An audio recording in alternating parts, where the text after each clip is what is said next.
water came down that river there that European settlement hasn't seen, right through central Victoria, with all those main rivers all flooding at the one time.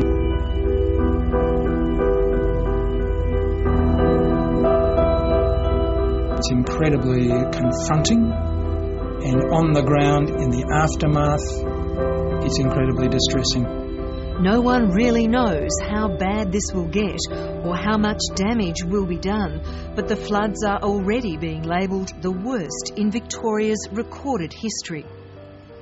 Every farm dam is full, every reservoir is full, and there are just enormous sheets of water moving down rivers, kilometres and kilometres wide.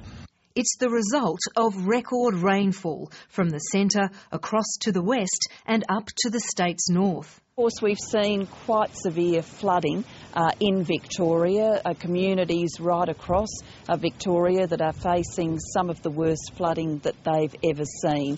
Prime Minister Julia Gillard has travelled to Echuca on the Murray River, where the flooding proved less severe than predicted, but still left a trail of damage.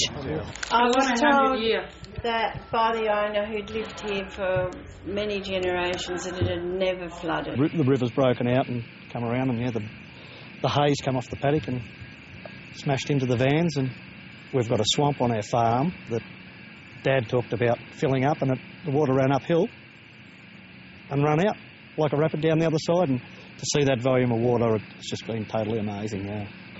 The people of Bridgewater, a few hours' drive north of Melbourne, are cleaning up and assessing their losses after floodwaters swamped the town.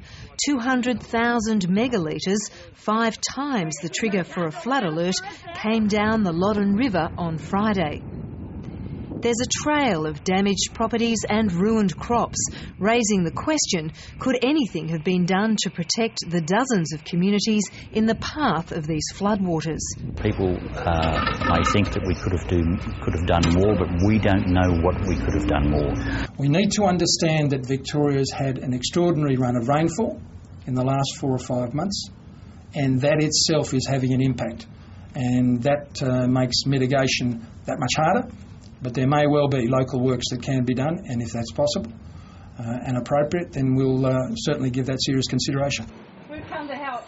Because it's not over yet. Next to face what's predicted to be their worst flood ever are the people of Horsham in the west.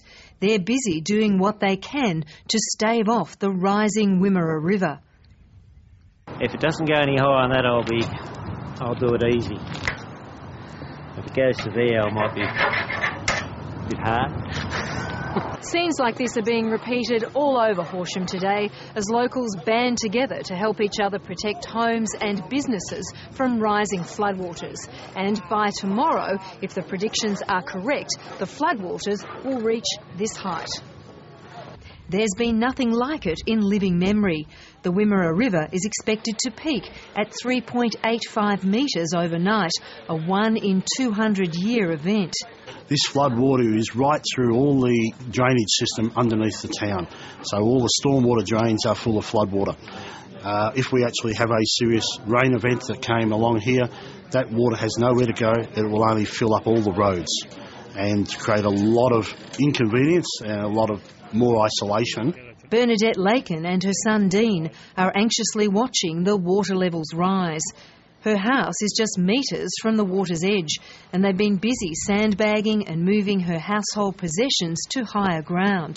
Again, we've had a 10-year drought, and now we've had floods in a few months. It's unreal, really. And all our lakes were all empty. Now there's nowhere for any water to go because they're all full. So it's ridiculous, isn't it? The Lakins aren't sure if they'll be covered by insurance. I'll have to find all that out, really. But, there's a lot of us are going to be in a lot of trouble, I think. While the Victorian flood victims are set to face the same battles on that issue as those in Queensland, the disaster scenarios are very different. While the people of Horsham have an anxious wait ahead of them, the atmosphere here is calm and people have had time to prepare. This is really serious at our level. There's no question about that.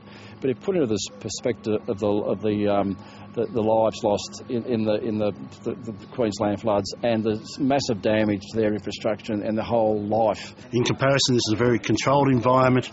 We know what's happening, and we are hoping not for any of that flash flooding, which is obviously devastating for communities.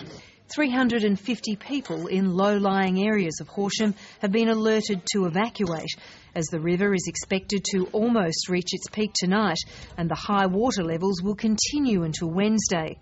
The town will be split in two by the floodwaters, and 580 properties are expected to see water over the floor level.